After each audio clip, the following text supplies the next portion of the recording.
Hello. So in this video, we're going to talk about George Saunders' book, The Brief and Frightening Reign of Phil. Now, I have a couple of personal affinities for this book. First off, my parents actually knew George Saunders before he became properly a writer.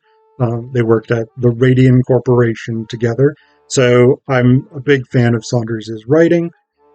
Second, my name is Phil, and I have myself briefly and tyrannically ruled a small country, so much in common. No, I have never ruled a small country, which is good. I shouldn't. It's a bad plan. So, this is, as much of Saunders' stuff is, a sort of sci-fi-y parable about power and authority. I'm going to go ahead and say right now, this came out in 2005, so I think that's worth keeping in mind in a couple of things. So I want to read you a couple of sections that are going to sort of set the stage for what's going on in this story. So the beginning here. It's one thing to be a small country, but the country of Inner Horner was so small that only one Inner Hornerite at a time could fit inside, and the other 6 Inner Hornerites had to wait their turns to live in their own country while standing very timidly in the surrounding country of Outer Horner. Whenever the Outer Hornerites looked at the hangdog Inner Hornerites crammed into the short-term residency zone, they felt a little sick, and also very patriotic. Inner Hornerites were pathetic and whiny and grasping, unlike them, the Outer Hornerites, who for many years had been demonstrating their tremendous generosity by allowing the Inner Hornerites to overflow into the short-term residency zone. Not that the Inner Hornerites appreciated it. No, they never wept with gratitude anymore, only stood very close together, glaring resentfully at the Outer Hornerites, who, having so much room, had no need to stand close together, and in fact could often be seen drinking coffee at the spacious Outer Horner Cafe, with their legs thrown out in the aisles, causing the Inner Hornerites to wonder, geez, couldn't those jerks spare us a couple hundred extra square yards of that vast unlimited country? For their part, the Outer Hornerites felt that yes, okay, their country was big, but it wasn't infinitely big, which meant that they might someday conceivably run out of room. Besides, what if they gave more of their beloved country to Inner Horner and some other crummy little countries came around demanding bits of Outer Horner? What would happen to the Outer Horner way of life, which was so comfortable and afforded them such super dignity and required so much space? Well, these Inner Hornerites could take a flying leap if they considered Outer Hornerites selfish. It's pretty nervy to call someone selfish while standing on land they were letting you use for free. So, we initially get this pretty clear conception that this is about immigration policy, right? This is about borders and immigration and the way in which national boundaries are conceptualized and the kinds of rights that are assumed to come with being in a superior nation. The kind of rights that are assumed to come with being in a nation with, say, net immigration rather than net emigration. So we get that context pretty immediately. We also have this early on, we get this sort of clear sense that this is a very odd society of people, both Inner and Outer Horner. So the Outer Horner militia has been sort of called to a disturbance at the border because part of Inner Horner has collapsed, and so Inner Horner is now even smaller. You no longer have an entire Inner Hornerite standing in it. And so the Inner Hornerite who had been standing in it is now partially out into Outer Horner, which the border guard regards as an invasion, so he calls up the Outer Horner militia. They don't know what to do about this situation. And they get a recommendation to tax the Inner Hornerites. And the person who says this, here, it says, "This was Phil. a middle-aged Outer Hornerite generally considered a slightly bitter nobody. Many years before, Phil had, from across the border, fallen in love with a largely vertical, left-trending Inner Hornerite named Carol. He was captivated by her glossy black filaments and transparent oscillating membranes, the delicate curve of her exposed spine, her habit of demurely scratching one bearing with a furry, glove-like appendage, and spent many hours casually circling Inner Horner, hoping to catch her eye, inflating and deflating his central bladder in order to look more manly and attractive. But no, Carl was in love with Cal, an Inner Hornerite who resembled a gigantic belt buckle with a blue dot affixed to it, if a gigantic belt buckle with a blue dot affixed to it had been stapled to a tuna fish can. So, the people of both Inner and Outer Horner are partially mechanical, partially biological, it seems. Again, this is one of the things that's so fascinating about a lot of Saunders's work, is these sort of very surprising constructions, these ways of looking at things in the world that are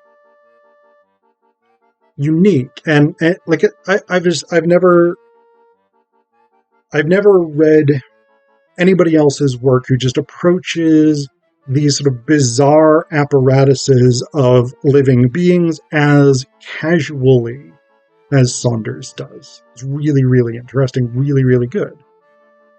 So, Phil, realizing that his sort of let's tax the Inner Hornerites policy is gaining him attention and interest, he takes it up a notch. So, it says here, and I want to remind you, this is 2005. Now, in addition to having been jilted by the love of his life, Phil had another problem, which was that the bolt holding his brain in position on his tremendous sliding rack occasionally fell out, causing his brain to slide rapidly down his rack and smash into the ground. This happened now. His brain slid down, smashed into the ground, popped off his rack, and rolled into a ditch. "I'll tell you something else about which I've been lately thinking," he bellowed in a suddenly stentorian voice. "I've been thinking about our beloved country. Who gave it to us? I've been thinking about how God the Almighty gave us this beautiful sprawling land as a reward for how wonderful we are. We're big, we're energetic, we're generous, which is reflected in all our myths, which are so very popular with large, high-energy folk who give away all that they have. If we have a national virtue, it is that we are generous. If we have a national defect, it is that we are too generous. Is it our fault that these little jerks have such a small, crappy land? I think not. God Almighty gave them a small, crappy land for reasons of his own.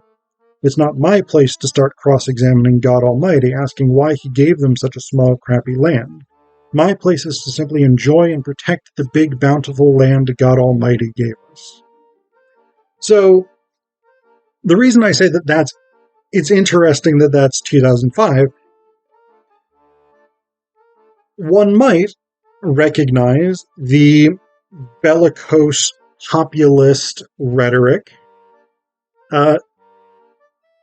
as very similar to a certain recent U.S. president named Donald J. Trump. This empty nationalism, this demonization of the other who in fact poses no threat, and this marshalling up of nationalist sentiment with no actual problem that it's solving. And this is what Phil does. So the reason that I say that it's interesting is because obviously Donald Trump had not become politically prominent until about 2014, 2015, really 2015 more. And so this anticipates the kind of rhetoric that will more or less bring Trump into office about 10 years later. Now, Phil becomes increasingly more authoritarian. So he initially, on his own sort of authority, taxes the Inner Hornerites for smalakas, which is the entirety of their national wealth.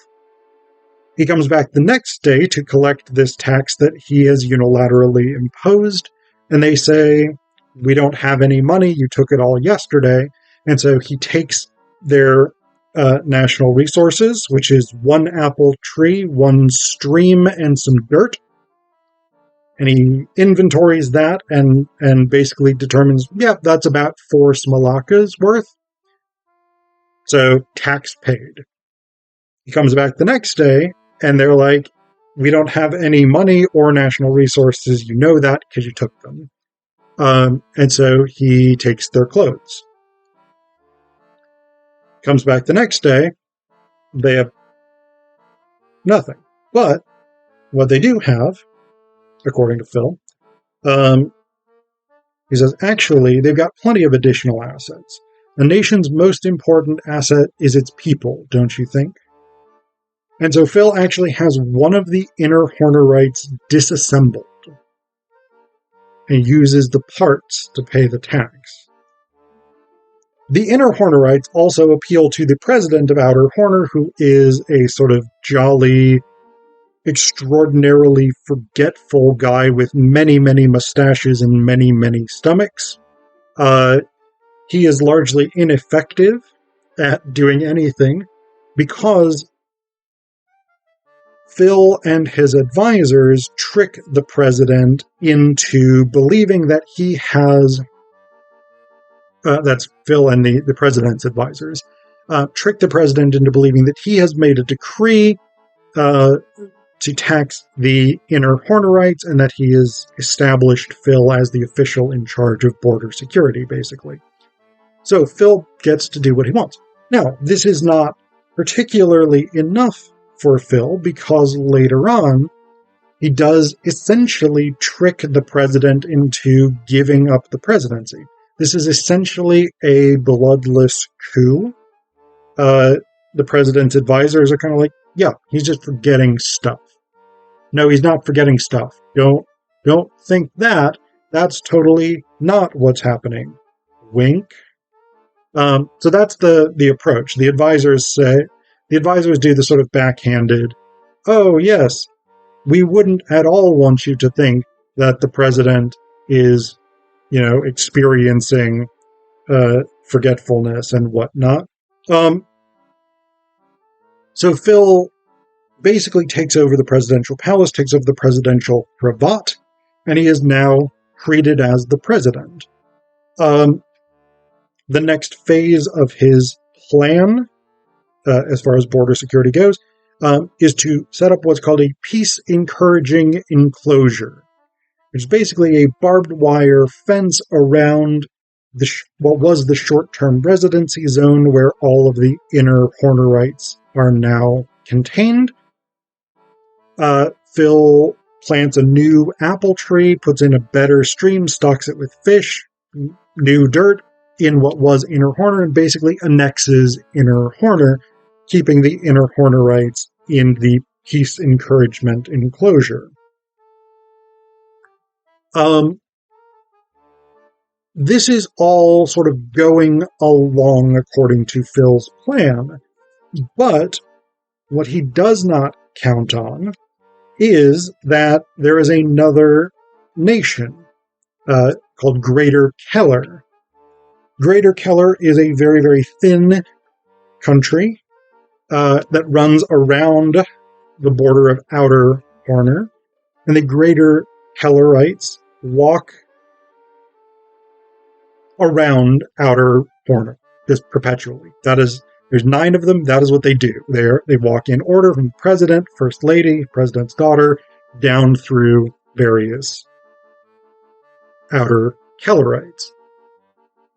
The Outer Kellerites happen to be very, very large. They happen to be very, very addicted to coffee, which I can't blame them. They love walking, and they love being happy. They have one guy, Cliff. I forget which citizen number Cliff is, But Cliff is in charge of the National Life Enjoyment Index score. So basically, he keeps track of how happy the people of Outer Keller are. Typically, they're pretty happy. They talk about the scenery that they see in Outer Horner as they walk around it. They talk about anything that's happened that's of interest, etc., etc. But citizen number 9, Dale, had been sent when the Outer Kellerites heard that Outer Horner had a new president. They sent Dale in to sort of establish diplomatic relations, basically. Dale happened to arrive as one of the Inner Hornerites was being disassembled. In shock, disbelief, and disgust, he flees back to Outer Keller, gives his report.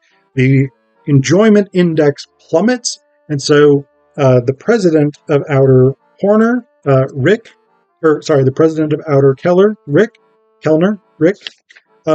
Outer Keller, sorry, it is Keller. We'll get there. Rick, the president of Outer Keller, basically says, okay, this is not a good thing. Our people are going to continue to be unhappy if they know that we have done nothing to prevent the atrocities going on in Outer Horner. And so we're going to mount an expeditionary force and basically say, stop doing these things. Which they do. They get there just as Phil is actually breaking down because his brain had fallen off his rack. He hadn't bothered to put it back on. And after a while, he sort of winds down. So, that initially happens. The Outer Kellerites show up. They're basically like, stop doing this manner of thing. Now we're going back. Peace. And they leave. But then we get a second occurrence at the end of the novel, a deus ex machina of the most literal, direct kind. The creator, who is this giant creature, entity, something or another, with like some mechanical fingers and gardens growing on its wrists, shows up. It disassembles Phil and puts up a sort of monument that says Phil Monster, and then disassembles all of the Inner and Outer Hornerites and then reassembles them in new ways, and basically puts up a sign that says New Horner.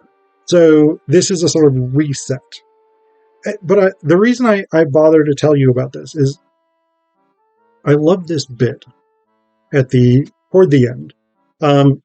It says, then the massive hands lifted the new people up to a pair of giant, indescribable lips and whispered, in a fundamentally untranslatable creator language, something that meant approximately, this time be kind to one another. Remember, each of you wants to be happy, and I want you to. Each of you wants to live free from fear, and I want you to. Each of you are secretly afraid you are not good enough, but you are. Trust me. You are. It is a beautiful sentiment.